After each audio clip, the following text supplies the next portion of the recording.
Kita mengenal, sekurang-kurangnya pernah mendengar kisah yang berkaitan dengan Gunung Tabor di bagian selatan Galilea, dan juga Bukit Kalvari di dekat Yerusalem, di luar tembok kota. Kedua tempat ini kemudian menjadi terkenal karena Yesus Kristus. Di Gunung Tabor itu Yesus Kristus menampakkan kemuliaannya di depan mata Petrus, Yakobus dan Yohanes. Sedangkan di Bukit Kalvari itu adalah tempat Yesus disalibkan. Selanjutnya dalam kehidupan iman kita, baik pengalaman Tabor dan juga pengalaman Kalvari, kedua-duanya melukiskan pengalaman iman kita sendiri, seperti pengalaman Yesus itu. Pengalaman mulia dan luar biasa seperti di Tabor, juga pengalaman susah, pahit dan duka seperti di Kalvari. Saat ini kita rayakan pesta Yesus menampakkan kemuliaannya.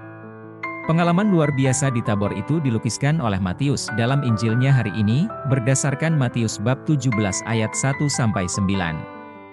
Pengalaman Tabor itu memperlihatkan pada kita semua, bahwa langkah-langkah pendakian hidup ini tidak pernah sia-sia, manakala kita berjalan bersama Yesus. Dia sendiri menuntun kita ke puncak yang dituju. Rasanya damai bahagia seperti pengalaman Petrus, Yakobus dan Yohanes. Kata Petrus, "Tuhan, betapa bahagianya kami berada di tempat ini." Ayat 4. Semoga dalam kepenatan dan keletihan hidup ini, hari demi hari, kita dapat merasakan juga kedamaian pengalaman Tabor itu. Pengalaman Tabor itu sesungguhnya tidak pernah terpisah dengan pengalaman Kalvari. Untuk sampai pada puncak Tabor, sebelumnya butuh langkah-langkah pendakian yang tidak enteng dan tidak mudah. Yesus sendiri telah memperlihatkan itu dalam pengalaman hidupnya, dan saat ini dalam menghayati iman kita pada Yesus, kita juga mengalami itu. Ada pengalaman Tabor dan di dalamnya ada pengalaman Kalvari juga. Ada pengalaman Kalvari, pengalaman sulit dan pahit, namun itulah yang telah menempa dan menguatkan langkah kita. Agar kita pantang mundur, tetapi terus maju sampai di puncak Tabor.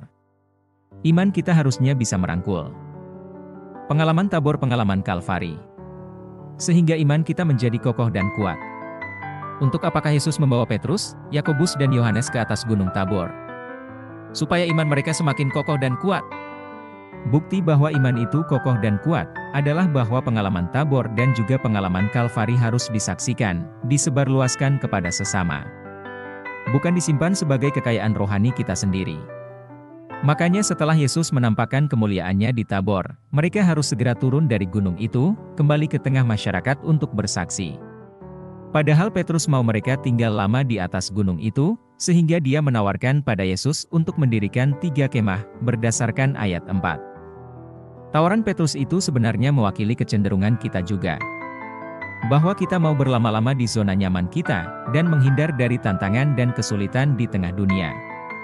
Kita mau berlama-lama dalam pengalaman Tabor, dan tidak betah dalam pengalaman Kalvari, malahan kalau bisa dan memungkinkan, kita menolaknya.